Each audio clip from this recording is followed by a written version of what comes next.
For more than 1,500 years, one game has spread across nearly every culture on Earth. It crossed empires, survived wars, and outlived entire civilizations. Today, it's played by millions of people around the world, from schoolchildren to grandmasters competing for world titles. But chess didn't start as the game we know today. In fact, when it was invented, it looked very different. It was basically used as a war simulation. So how did a game invented over 1,000 years ago spread to every corner of the world?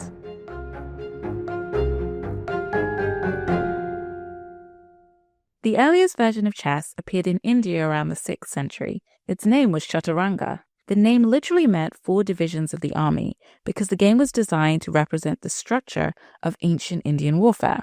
Each piece symbolized a different military unit. The infantry were the foot soldiers. They were numerous and the most expendable. They moved slowly, one step at a time, just like the pawns in modern chess today. The cavalry were the soldiers on horseback. They were faster, harder to predict, and capable of moving in unusual ways across the battlefield, which is why today, the knight still moves in the strange owl shape, jumping over other pieces, just like a mounted warrior navigating a battlefield. Then there were the elephants. In ancient Indian warfare, elephants were powerful and intimidating.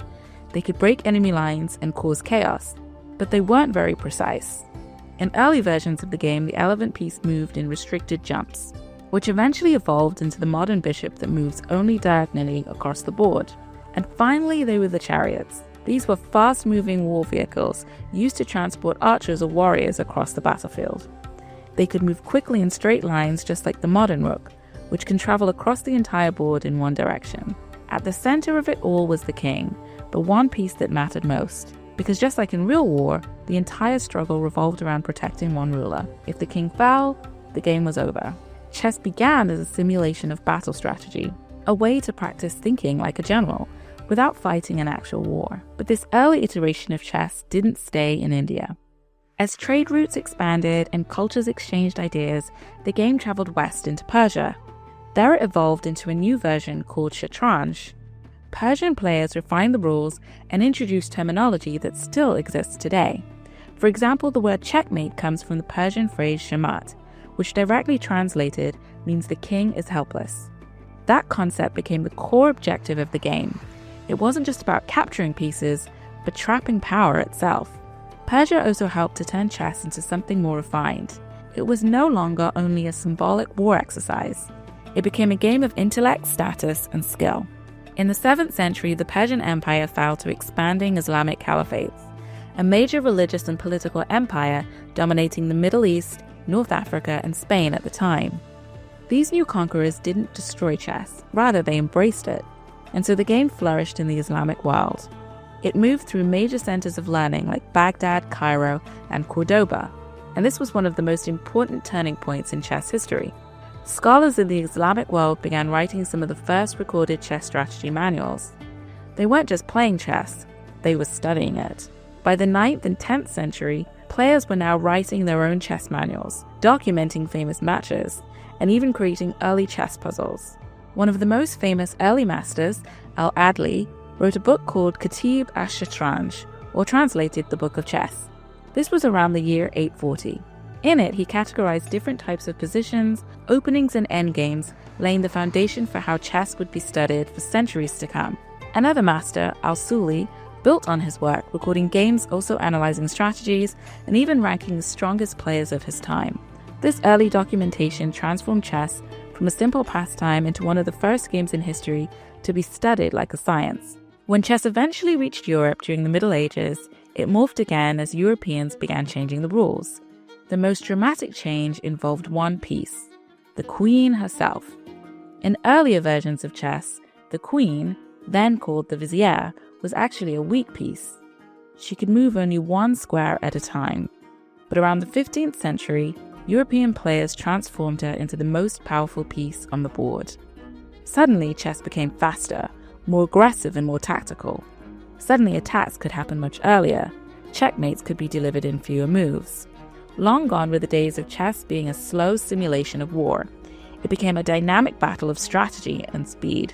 This one rule change helped create the modern version of chess we recognize today. As Europe moved into its Renaissance period, chess started showing up more in everyday life. In coffee houses, hair salons, and intellectual meeting places, chess was becoming a social ritual. It was no longer reserved for rulers and nobles. Now it could belong to anyone with a board and an opponent. That shift mattered because games survive when they can travel between social classes, and chess could do that unusually well. It could be played by aristocrats, scholars, soldiers, merchants, and eventually ordinary people across many countries. Over time, its name evolved too, from the Old French word échec and eventually to the English word chess. As the 19th century rolled around, chess wasn't just being played, it was now being performed. As international tournaments began to emerge, the game became something spectators could admire, not just participate in. This was the age of what's called the Romantic style of chess. Players weren't just trying to be cautious, they were trying to be brilliant. Games were filled with bold sacrifices, open positions, and dramatic attacks that often ignored long-term consequences in favor of immediate impact. The goal wasn't just to win, it was to win beautifully. Figures like Paul Morphy came to represent this approach, not because he invented it, but because he embodied it so completely. His games felt effortless, almost inevitable, as if the right moves revealed themselves naturally. But his approach had limits, because brilliance alone isn't always reliable. Toward the end of the 19th century, a new way of thinking began to take over. Not everyone believed chess should be chaotic or artistic. Some believed it should be understood, systematically. That shift is more closely associated with Wilhelm Steinitz, who argued that successful play wasn't about constant attacking. It was about accumulating small logical advantages over time. Instead of sacrificing pieces for spectacle, players began asking, is this position actually sound? Is this move justified? Or what are the long-term consequences? Positions were being analyzed in a new way. Principles were developed, and mistakes were categorized. And so the game changed permanently. This tension between intuition and structure became part of chess itself. You can see that contrast in players like José Raúl Capablanca, who favored clarity and simplicity, and Alexander Alekhine, who pushed positions into complexity and imbalance. Different approaches, same game. And that flexibility is part of what allowed chess to endure, because it didn't demand one way of thinking, it held space for many. By the mid-20th century, chess had taken on a new role. It was firmly in its symbol era. In the Soviet Union, chess wasn't just a pastime, it was treated as a demonstration of intellectual strength. The game was studied, organized, and supported at a national level, with players like Mikhail Botnovic representing a highly disciplined, methodical approach to mastery.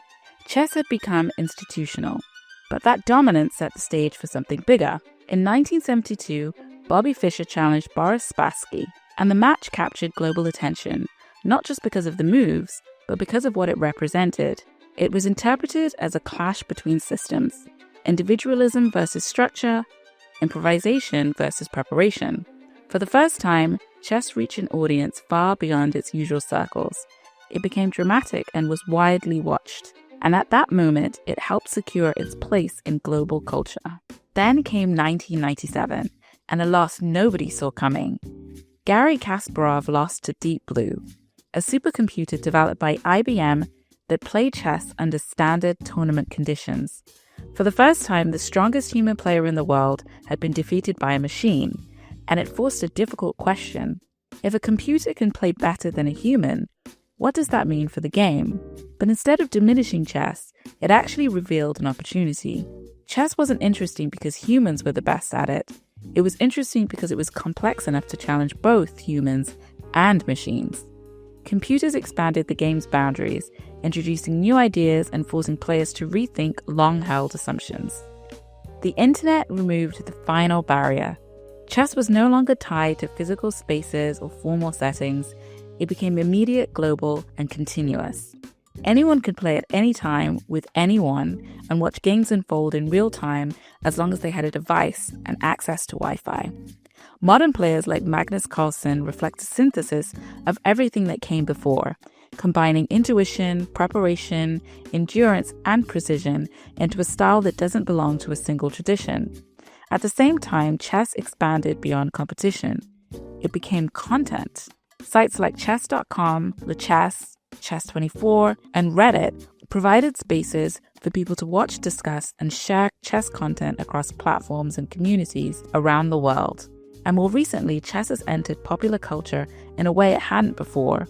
TV shows like The Queen's Gambit introduced millions of new viewers to the game, while documentaries like The Queen of Chess and Untold, Chessmates, pulled back the curtain on the personalities and rivalries behind chess. So why did this particular game survive for so long when thousands of other games have disappeared? Part of the answer lies in its simplicity. Chess has only 6 types of pieces and just 64 squares, yet the number of possible games is almost unimaginable. Mathematicians estimate that the number of possible chess positions is greater than the number of atoms in the observable universe, which means that even after centuries of play, new strategies are still being discovered. Chess is simple to learn, but impossible to fully master. No one has ever played a perfect game, and yet we keep trying anyway. Thank you so much for tuning in to this video. If you enjoy learning about the origins of human culture, behavior, and traditions, be sure to subscribe to this channel. I'll be choosing a new topic each week to explore the world that shaped and influenced us. If you have a question, theory, or mystery you'd like me to explore, leave it in the comments below or post it in our community here on YouTube. See you next time.